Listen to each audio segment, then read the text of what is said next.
तो हम स्टार्ट करने लगे हैं जी। आज का जो हमारा टॉपिक है, और जैसे कि आपको पहले बताया था, वो है the Anglo Saxon or the old English period. और जैसे कि अब यहाँ से डेट पे भी देख सकते हैं, इसके दो नाम होने की भी रीज़न है। एंग्लो सैक्सन जो है, आगे चल के हम स्लाइड्स में भी देखेंगे कि मतलब क्या है एंग्लो सैक्सन का। ओल्ड इंग्लिश पीरियड तो हमें पता चलता है कि एक पुराना कोई इंग्लिश का टाइम होगा।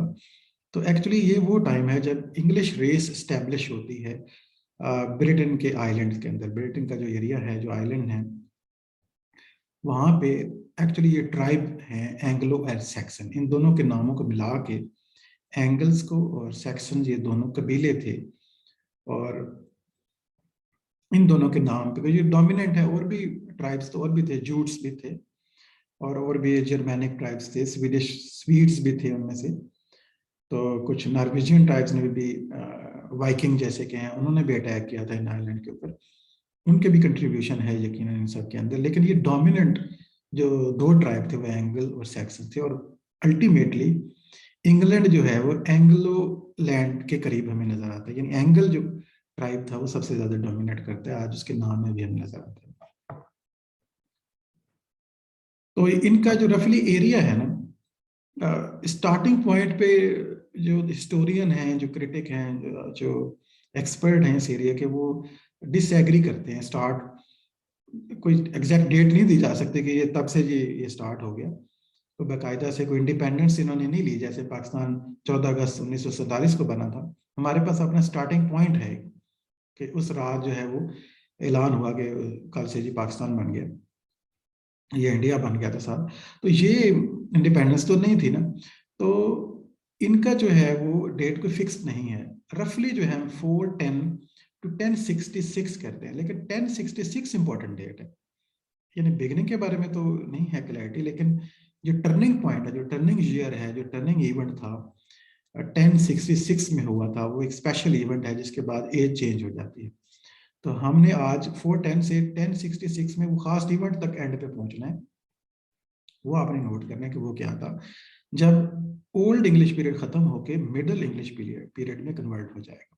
स्टार्टिंग में कोई हमारे पास स्टार्टिंग पॉइंट नहीं है, लेकिन नेक्स्ट पीरियड की तरफ जो टर्न है वो सिग्निफिकेंट है, और उसके लिए एक हम डेट तय कर सकते हैं टू सम एक्सटेंट।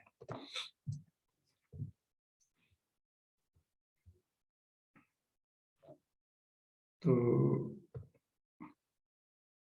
क्लिक करते हैं और आगे चलते हैं। ये आगे जाने में मुश्किलात आ रही हैं इसको।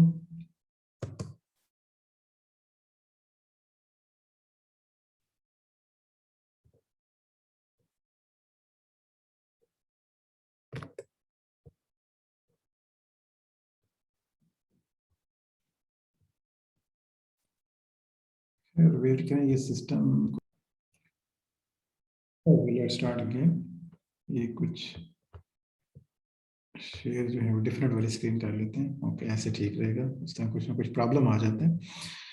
सो आगे बढ़ते हैं हम और देखते हैं कि इसके नेक्स्ट साइड जो है वो क्या है। द अर्ली इंग्लिश लिटरेचर जो है वो कहाँ से स्टार्ट होता है। Earliest phase of the English literature, हम इंग्लिश पीरियड के साथ साथ इंग्लिश लिटरेचर हमारा फोकस है। एज ए हिस्टोरियन तो हम नहीं स्टडी कर रहे, हम इसको एक लिटरेरी पॉइंट ऑफ व्यू से देख रहे हैं। तो वो इन्फॉर्मेशन हम नोट ज्यादा करेंगे जिनका लिटरेचर के साथ ताल्लुक होगा। So the earliest phase of English literature, याद रखें यहाँ बात करें इंग्लिश लिटरेचर की, इंग्लिश रेस की नहीं। तो या यूं समझ लें इंग्लैंड की नहीं बात करें, स्पेशली इंग्लैंड तो भी फॉर्म हो रहा है, लेकिन इंग्लिश लोग और ट्राइब्स तो मौजूद हैं, और इंग्लिश लिटरेचर के जो रूट्स हैं वो पीछे तक जाती हैं। Started with Anglo Saxon literature of the Angles and the Saxons, the ancestors of the English race. जैसे यहाँ लिखा हुआ है, दोनों एंसेस्टर्स हैं basically, much before the occupied Britain. तो ब्रिटेन में आने से पहले, इस एरिया में आने से पहले, अगर आपको ये नजर आ रहा होगा, ये देखें मैप, ये जो है ना यूके आजकल कहलाता है। ये आयरलैंड और वेल्स और ये सारा एरिया जो है ना मुश्तरका तौर पे आज कहलाता है यूके। तो ये ब्रिटेन था एक टाइम पे। आयरलैंड और ब्रिटेन का जो जो एरिया है, यहाँ पे ये दूसरा यूरोप है, ये स्कैंडिनेवियन एरिया है, ये दूसरा यूरोप है, और यहाँ से लोग आते हैं इस तरफ। तो यहाँ आने से पहले एंगल और सैक्सन्स ट्राइब्स तो पहले से मौजूद थे। ये स्वीडन के खास तौर पे इलाके में थे, यहाँ से, इस इलाके में से यहाँ पे आते हैं। तो English was the common name and tongue of these tribes. तो इनकी जो लैंग्वेज है इंग्लिश थी। और इंग्लिश लैंग्वेज लास्ट टाइम हमने देखा था ना, फैमिली में, आज फैमिली ट्रीज में हमने देखा इसका सोर्स है जर्मैनिक लैंग्वेजेस में बनते हैं। तो ये अपर यूरोप का जो एरिया था, ये जर्मैनिक ट्राइब्स हैं सारे। तो वहीं से इंग्लिश जो है वो ड्राइव होके मॉडर्न फॉर्म में आती है। ये बात भी अगली किसी स्लाइड में है। द रोमन प्रोविंस, तो before they occupied the Britain, यानी इन कबाइल के आने से पहले यहाँ कौन लोग थे। हाल इनके ओरिजिनल जो लोग हैं, जिन्हें आप वैलिश, गेल्स और आयरिश कह सकते हैं, वो लोग जो बहुत पहले से वहां पे हैं, वो भी कभी ना कभी तो कहीं से आए होंगे, लेकिन इन पहले से हम जिन्हें कहते हैं ओरिजिनल जो लोग थे, वो गैलिक और वैलिश और आयरिश लोग हैं, या सेल्टिक लैंग्वेजेस भी के नाम से भी इन्हें पुकार सकते हैं। सेल्टिक्स हैं, वैलिश हैं, गैलिश हैं और आयरिश हैं। तो इन सब को जो है ना ऊपर की तरफ इधर धकेल दिया गया जब इन ट्राइब्स ने यहाँ पे अटैक किया। और लेकिन इनके अटैक करने से पहले जो स्टोरी है वो ये है कि यहाँ पे ये रोमन प्रोविंस बन गया। रोम ने इस पे कॉन्कर किया इस एरिया को। ये रोमन एम्पायर का टाइम था, और खास तौर पे जो रोमन एम्पायर है, वेस्टर्न रोमन एम्पायर, ये उसके अंडर चला गया। तो कहाँ पे ये लोग थे जो जिन्हें हम आज अंग्रेज कहते हैं, जिन्हें इंग्लिश पीपल कहते हैं। तो ब्रिटेन में तो ये नहीं थे, तो ये फिर कहाँ थे? They lived along the coast of the Sweden and Denmark. ठीक है, इन एरियाज में रहते थे। या मैप आपको नजर आ रहा होगा, ये देखें, एंगल्स, जूट्स और सेक्शंस का अटैक हमें नजर आता है डिफरेंट एरियाज के ऊपर। And the land they occupied was called Angle land. ठीक है, शुरू में जिसका नाम था ना एंग्ले लैंड था। एंगल्स का जोर था, तो उन्हीं के नाम से जो है याद रखा जाता था कि कौन सी है। तो ये एक कौन थे? ट्राइब्स थे। These tribes were fearless, adventurous and brave. कहा जाता है कि इनके बारे में बड़े बेखौफ किस्म के हैं। इनके ऊपर मूवीज भी बनी हैं, आप देख सकते हैं। And during the later years of the Roman occupation of Britain, they kept the British coast in terror. लगातार ही हमले करते रहे, उन्होंने बहुत नुकसान पहुंचाया इन एरियाज को। और रोमन जो है वो ऑक्यूपेशन भी ग्रेजुअली वीक होती गई। ऑक्यूपेशन लास्टेड फ्रॉम 43 एडी से लेकर 410 तक रोमन ऑक्यूपेशन रहती है आइलैंड के ऊपर। और 410 के बाद आप, जैसे हमने ऊपर पहली स्लाइड में आप दोबारा देखें, तो 410 से 1066 हम एंग्लो सैक्सन पीरियड की बात कर रहे हैं इंग्लैंड के अंदर। आई होप कि यहाँ तक आपको क्लियर हो चुका होगा। थोड़ा हिस्टोरिकल बैकग्राउंड है। तो क्या लिटरेचर लिखा गया? फ्रेगमेंट्स ऑफ इंग्लिश पोइट्री हमें मिलता है। पुराने टाइम की जो पोइट्री है, बहुत कम वर्क्स हैं जो हमें शायद कंप्लीट मिलेंगे, शायद एक भी नहीं। Like other nations, they sang of their feast about battles, gods, and their ancestral heroes. उनकी जो पोइट्री है वो किसके बारे में थी? बैटल्स के बारे में थी, गॉड्स के बारे में थी, अपने हीरोज के बारे में थी। And some of their chiefs were also bards. Even के कुछ तो उनके जो चीफ हैं वो खुद भी पोइट होते थे। It was in these songs of the religion, wars, and agriculture that English poetry began in the ancient Anglo land, while Britain was still a Roman province. तो पोइट्री जब स्टार्ट हो चुकी थी, जब ये अटैक कर रहे थे, और ये इवन स्वीडन और अपर जर्मन और नॉर्वे के एरियाज में मौजूद थे लोग, पर वहीं से इनकी पोइट्री का आगाज होता है। जो एक पोइम आगे हम देखेंगे जो बड़ी डोमिनेंट है, वो वहीं पे कंपोज हुई थी, उसी एरिया में उसकी सेटिंग है सारी। जिससे उस पोएम से हमें पता चलेगा इनके हिस्टोरिकल, इनके जो रेशियल बैकग्राउंड है। Though much of this Anglo-Saxon poetry is lost, there are still some fragments left. ठीक है, बहुत पुरानी है, नहीं रिकॉर्ड सेव रखा जाता था। वैसे भी बैटल्स और वॉर्स का टाइम था, कुछ बाकायदा से ना कोई इंस्टीट्यूशन होते थे, ना कोई पढ़े लिखे ज्यादा लोग होते थे। और अभी एक और बात इंपॉर्टेंट थी कि ये लोग क्रिश्चियन भी नहीं हुए थे। ठीक है, ये पैगन टाइम था, ये गॉड्स की वर्शिप करते थे, आइडल वर्शिपर थे। और रोमन एम्पायर जिसे ये बिलोंग करते थे वो भी कोई क्रिश्चियन एम्पायर नहीं थी उस वक्त। तो इसमें कुछ फ्रेगमेंट्स अभी भी मिले हैं, कुछ टोटे टुकड़ों में, कुछ लाइनें कहीं पे मिल गई। तो फॉर एग्जांपल विटसिथ, एक पोएम है विटसिथ की कुछ लाइनें, describes continental courts visited in imagination by the for wondering poet. कोई पोएट है जो घूमता घुमाता किसी कोर्ट्स में जाता है, कॉन्टिनेंटल कोर्ट्स के अंदर, यानी यूरोप के डिफरेंट एरियाज के अंदर घूमता है, और जो रॉयल कोर्ट्स हैं उनको डिस्क्राइब करता है विटसिथ के अंदर।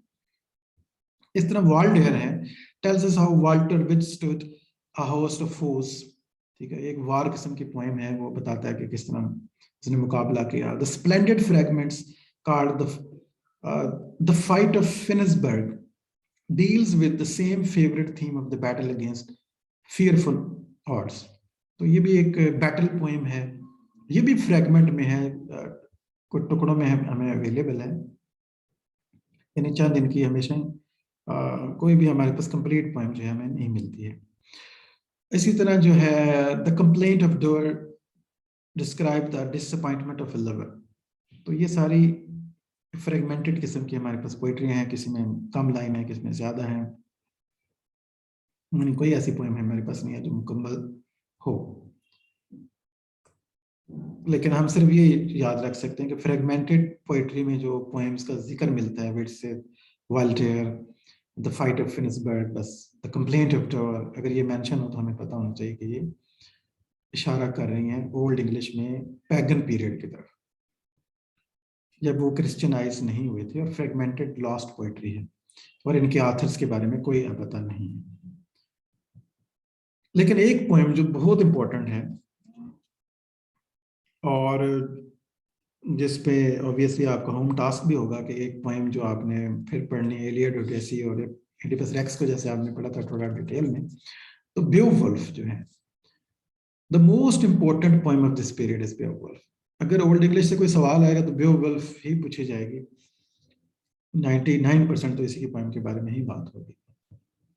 It is a tale of adventures of Beowulf. Beowulf इसका मेन कैरेक्टर है। यहाँ पे इसके ऊपर मूवीज भी बन चुकी हैं। आप बहुत जल्दी इसको जानना चाहते हैं तो इसकी समरी तो आपने पढ़नी है, वो तो होम टास्क आपको मैंने दे दिया, आप लिख लें साथ, must read the summary of the Beowulf. Second important है कि आप इस पे कार्टून सीरीज भी बनी हुई हैं यूट्यूब पे, आपको स्मॉल वीडियोस भी मिल जाएंगी।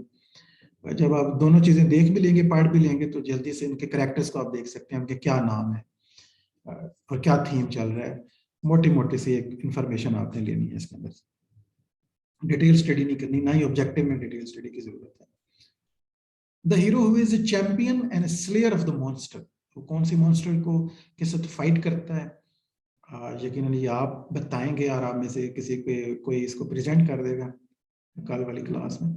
The incidents in are such as may be found in the hundreds of the other stories, but what makes it really interesting and different from later romances is that is full of all sorts of references and allusions to the great events, to the fortunes of the kings and the nations। इसकी खूबसूरती है ना poem की, वो इसकी historical value है। There is such an historical background. हमें पता चलता है कि एंगल्स और सेक्शंस के बारे में, हमें उनके किंग्स और उनकी एंसेस्टर, उनके पता चलता है वाई कहाँ से थे। स्वीडन के एरियाज को मेंशन किया गया है, जर्मनी, स्वीडन और डेनमार्क हमें नजर आता है उस कहानी की सेटिंग में, और पता चलता है कि ये उस पीरियड से पहले की है जब इंग्लिश रेस यहाँ पे स्टैब्लिश हो चुकी थी।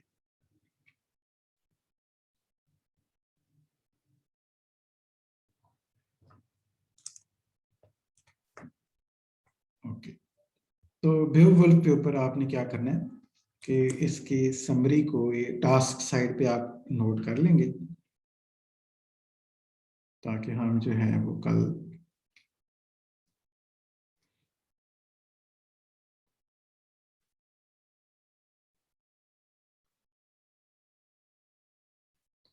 ओके। तो क्रिश्चियनाइजेशन ऑफ द ब्रिटेन, कब ये क्रिश्चियन हो रहे हैं उसकी तरफ हम बात करते हैं। ओके, एक रिप्लाई कर लो स्टूडेंट को। Okay, Christianization of the Anglo-Saxon England was a process spanning 6th and the 7th century. 6th century के बिल्कुल एंड पे ही पहला बड़ा मिशन जो है वो आता है.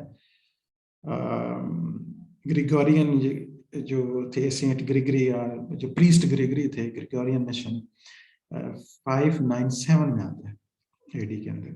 तो एंड ऑफ 6th सेंचुरी और 7th सेंचुरी में पूरे फिर काफ़ी जो है मिशनरीज आते हैं और मोनास्ट्रीज कायम करते हैं, स्कूल्स कायम करते हैं और रिलीजन की तबलीग करते हैं.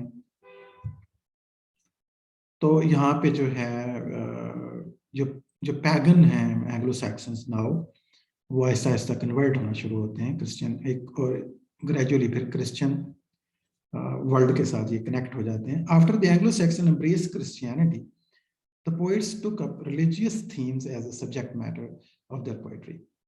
अब मोनास्ट्रीज में काम होता है लिखने पढ़ने का, और बहुत सारे आप जो नए पोइट हमारे सामने आते हैं तो वो रिलीजियंस के थीम्स पर काम करते हैं. ऑब्वियसली बात थी कि रिलीजन का एक फैक्टर अब एंटर हो चुका है. In fact major portion of the Anglo Saxon poetry is religious. Anglo Saxon poetry में रिलीजियस हमें ज्यादा फैक्शन मिलने की एक वजह भी है, और वो इसमें हमारे सामने ये आती है कि जो पुरानी पोइट्री थी पैगन टाइम में भी बहुत ज्यादा पोइट्री हो रही थी. इवन उनके कुछ चीफ्स खुद बर्ड्स होते थे, नेशनल पोइट्री करते थे, लोगों को इमोशंस के तौर पे भी उसे यूज करते थे, और लैंग्वेज और पोइट्री का बहुत शौक था उनको, क्योंकि वो वार पोइट्री होती थी, ज्यादा एपिक किस्म की पोइम्स होती थी, रिज्मिया नज़मी होती थी, जंगों में इस्तेमाल होती थी. तो उनके लेकिन उनका डाटा सेव नहीं रहा. तो ज्यादा चीजें जो सेव की, जो क्रिश्चियन मिशनरी थे वो तो एक प्रॉपर वे में एस्टैब्लिश्ड इंस्टीट्यूशन उन्होंने आके कायम किए, चर्च बनाया, उनके साथ इदारे बनाए, और रिकॉर्ड को सेव करना जो स्टार्ट किया बाकायदा से. The two important religious poets of the Anglo Saxon period were Caedmon and Cynewulf. तो अब जो पैगन एरिया में हम देखते हैं कि हमें पोएट्स का तो नहीं आइडिया, लेकिन कुछ वर्क्स का आइडिया है आपके पास. इवन बेओवुल्फ जो पोएम है उसका भी एनोनिमस के आथर है, नहीं पता है. अक्सर यही सवाल आ जाता है कि किसने ये पोएम लिखी या किस ईरा से बिलोंग करेगी. तो क्रिश्चियन टाइम में जैसे कि मैंने कहा ना, रिकॉर्ड को मेंटेन किया जा रहा था. तो अब हमारे पास दो आथर सामने आते हैं, बड़े आथर जो हैं. वैसे तो बीड की भी बात होती है, एल्डम की भी बात होती है, लेकिन हम ज्यादा लोगों को इन्वॉल्व नहीं करते हैं ताकि कंफ्यूजन न जनरेट हो. दो इंपॉर्टेंट जो आथर हैं वो कैडमन और साइनबर्ग. रिलीजियस पोइट्री की दोनों ने, कैडमन ने और साइनबर्ग ने, तो दोनों ने क्या कुछ काम किया, थोड़ा सा उसको हम देख लेते हैं. कैडमन sang in series of the whole story of the fate of man, from the creation and the fall of the redemption and the last judgment. तो कैडमन एक प्रीस्ट था, प्रीस्ट पोएट था. सो उसने क्या स्टोरी बनाई, सारी सेटिंग जो है वही क्रिश्चियन थीम सारा लिया, फेट ऑफ मैन, कि किस तरह से जन्नत से निकाला गया, कब वो क्रिएशन कब हुई यूनिवर्स की, और फिर उसका फॉल कैसे हुआ, वो एक्सपेल्शन फ्रॉम हेवन है, एंड देन रिडेम्पशन कैसी होगी, लास्ट जजमेंट में क्या होगा. वही जो ओरिजिनल स्टोरी है क्रिएशन की और हेवन की, जो बाइबल के अंदर मौजूद है, उसी को इसने पोइट्री की फॉर्म दिया. And within this large framework of scripture history, उसके पीछे सारी वही रिलीजियस सेक्रेट स्क्रिप्चर हिस्ट्री थी. कैडमोन्स हिम्स फेमस हैं, dream of the Rood, although नहीं पता उस जमाने में किसने लिखी थी, कुछ इसके साथ एसोसिएट करते हैं या कुछ कहते हैं कि maybe he is the author, maybe not. However उसकी क्रिश्चियन पोएम्स पर उसका काम है. Cynewulf is the most important poem is the Christ. Cynewulf भी उसी कैटेगरी का पोएट है. A metrical narration of the leading events of the Christ ministry upon earth, including his return to the judgment, which is treated with much grandeur. तो Christ जो है हजरत ईसा, poem का नाम है उसने क्राइस्ट रखा है, स्पेलिंग जरा पुराने, और उसमें सारी स्टोरी ऑफ क्राइस्ट, उसकी सैक्रिफाइस और एक फ्यूचर की एक जो वर्ल्ड है उसको भी क्रिएट किया गया कि कैसे उनका रिटर्न होगा टू द जजमेंट, एंड किस तरह से वो अपनी एक एम्पायर कायम करेंगे. This kind of the story.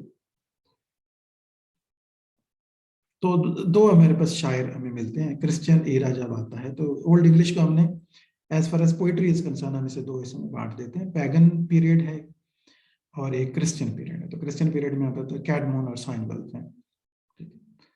तो फेट ऑफ द मैन हो, क्रिएशन या फॉल, रिडेम्पशन और लॉस्ट जजमेंट, इस तरह के जो थीम आपको नजर आएंगे, ये हिम्स वगैरह कैटमो ने लिखी। और साइन वल्फ की सबसे बड़ी पोएम क्राइस्ट है।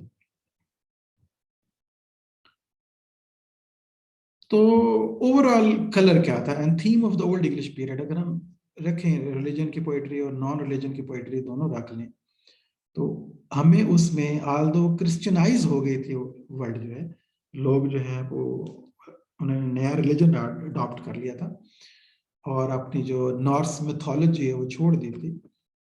तो और ज्यादा गॉड्स को छोड़ के अब वो क्राइस्ट के फॉलोअर बन गए थे, हजरत ईसा की भेड़ें बन गए थे। तो लेकिन जो पोएट्री है अभी तक उसमें जो ट्रेंड और कलर है, अब मैं आपके सामने कुछ रखता हूँ तो हमें पता चलेगा वो कैसा था। जितना आगे पीरियड जाएगा उतना ही वो रिलीजियस होता जाएगा, लेकिन स्टार्ट से आगे की तरफ जाएं तो देखते हैं कि Anglo Saxon poetry is markedly different from the poetry of next period. आगे जो 1066 में जो होने जा रहा है और उसके बाद जो पोइट्री है वो बिल्कुल ही डिफरेंट हो जाएगी।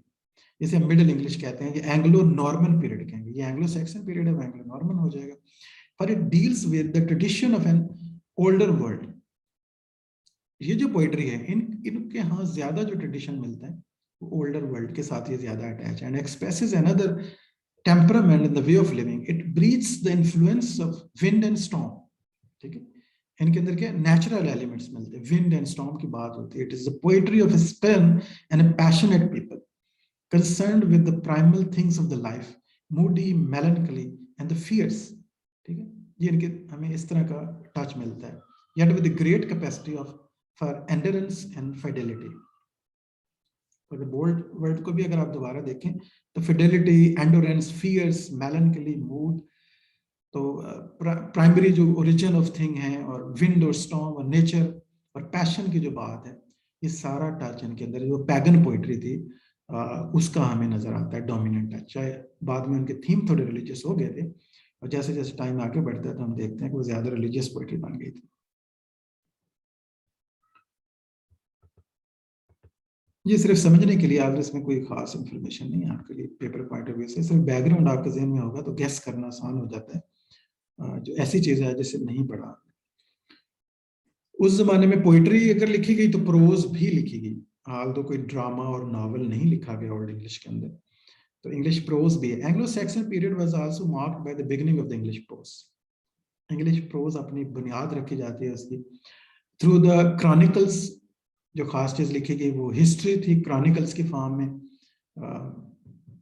उसको भी हम समटाइम लिटरेचर में कंसिडर करते हैं। तो हिस्ट्री ऐसे लिखी जाती थी बिल्कुल स्टोरी की तरह बयान की जाती थी और बड़ी खूबसूरत अंदाज में लिखी जाती थी। तो सम जो बुक्स हैं हिस्ट्री की उन्हें लिटरेचर की बुक्स में कंसिडर किया जाता है।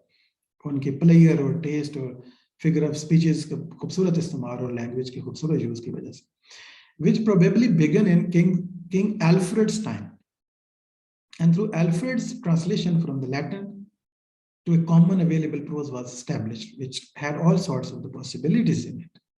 ठीक है, तो प्रोज के जो पाइनियर हमें नजर आते हैं, two great pioneers in English prose आपने याद रखने। प्रोज जब आपके जेहन में आए तो आपने ये जेहन में रखना है कि ओल्ड इंग्लिश पीरियड में हमारे पास दो बड़े प्रोज राइटर हैं, एल्फ्रेड द ग्रेट जो एक बादशाह थे और एल्फ्रेड द ग्रेट का एक टाइम है पूरा, इन्होंने बहुत सर्व किया है और इनको एल्फ्रेड द ग्रेट कहा गया और खुद कितने एजुकेटेड थे कि इन्होंने लिखा भी।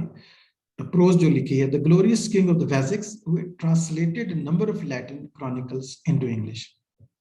ठीक है, लैटिन लैंग्वेज से उन्होंने इंग्लिश में ट्रांसलेशन किया और यहाँ से ट्रांसलेशन की फॉर्म में इंग्लिश की प्रोज एस्टैब्लिश होती है।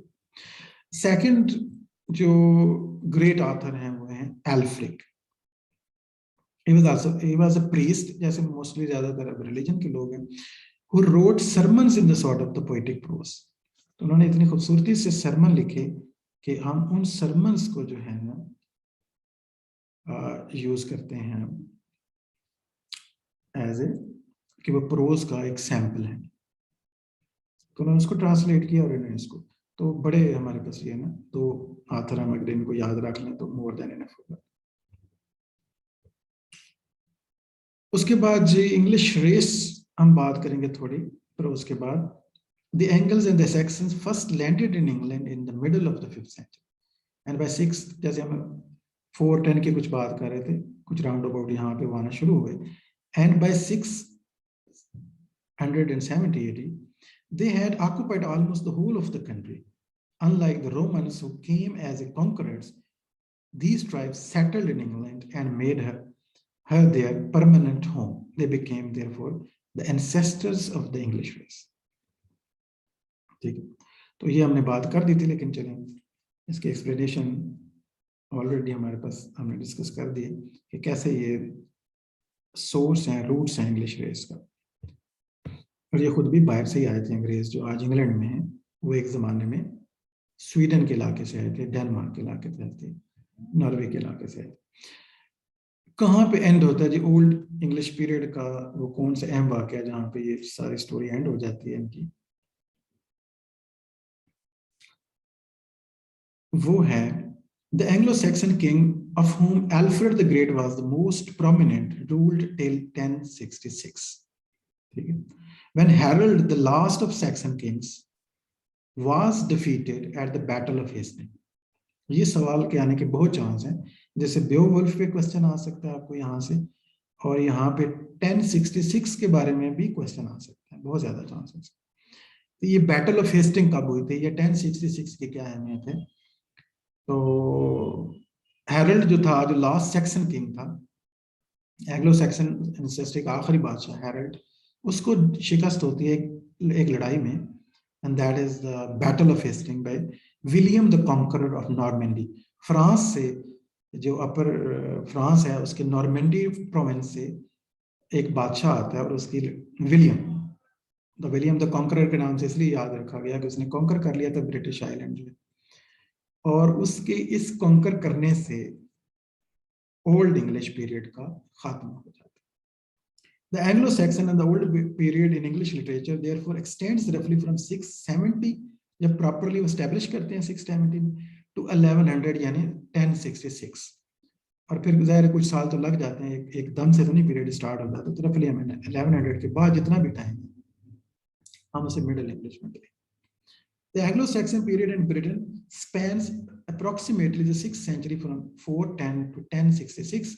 The period used to be known as the Dark Ages भी हाँ मैंने कहते हैं कि ये पीरियड जो है ना, वो कई दफा इस नाम से याद रखा जाता है कि डार्क एजेस। थोड़ी सी बात हम कर लेते हैं एंग्लो सैक्सन लैंग्वेज के बारे में। हमने इनकी थोड़ी हिस्ट्री देखी, ये आए कहाँ से, एस्टैब्लिश कैसे हुए, इम्पोर्टेंट डेट क्या है, एंड कहाँ पे हुआ, प्रोज कौन से लिखी गई, दो बड़े आथर क्या हैं, और इस तरह पोइट्री कब की गई। हमने पैगन और क्रिश्चियन वर्ल्ड में भी इसे डिवाइड किया, और मोस्ट इंपॉर्टेंट जो एपिक है वो बेओवुल्फ है, उस पर आपको टास्क भी दे दिया गया है।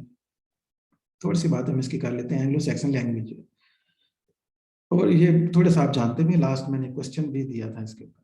The Anglo Saxon language is only a branch of the great Aryan or the Indo-European family of the language. Comparative linguistics या philology में हमने पढ़ा था लास्ट टाइम कि उनका मेन कंट्रीब्यूशन ये था कि उन्होंने फैमिलीज बना दी थी कुछ मेजर, जो आज भी यूज होती हैं। तो जैसे कि हमने पूछा था कि अरेबिक जो है वो सिमेटिक ग्रुप से बिलोंग करते हैं, वो ग्रुप का जो डायग्राम और चार्ट है वो इजीली गूगल पे मिल जाता है, और एक स्लाइड में भी मौजूद है शायद। It has the same root words for the father and the mother, for God and the man, for the common needs and the common relations of the life as we find in Sanskrit, Iranian, Greek, and Latin. And it is this old Saxon language which forms the basis of the modern English. ठीक है, तो ये सारी belong करती है Aryan language, जैसे great Aryan या Indo European भी कहते हैं उसको। तो ओल्ड इंग्लिश जो है historically, linguist speak of the old English के बारे में जब ओई के बारे में बात करते हैं, टर्म ओई ओल्ड इंग्लिश, तो वो हिस्टोरियन इसको 450 टू 1100 के दरमियान जो लोगों ने जबान बोली, उसको, उस सारे बोलने वाले टाइम को ये लोग कहते हैं कि ये ओल्ड इंग्लिश था। और एमई जो मिडिल इंग्लिश है, 1100 के बाद जब नॉर्मन का इन्फ्लुएंस आ गया, फ्रेंच इन्फ्लुएंस आ जाता है इंग्लिश के ऊपर, तो 1500 तक रफली जो है ना, जो टाइम है, इसको हम कहते हैं मिडिल इंग्लिश। और 1500 के बाद यानी तकरीबन रेनेसां जब स्टार्ट होता है, तो मॉडर्न इंग्लिश जो है वो स्टार्ट हो जाती है इसके बाद। This is rough division of English language है। ओके, ये आज का आपका लेक्चर था। ये चीज़ें मैं चाहता हूँ कि आपको लाजमी आनी चाहिए,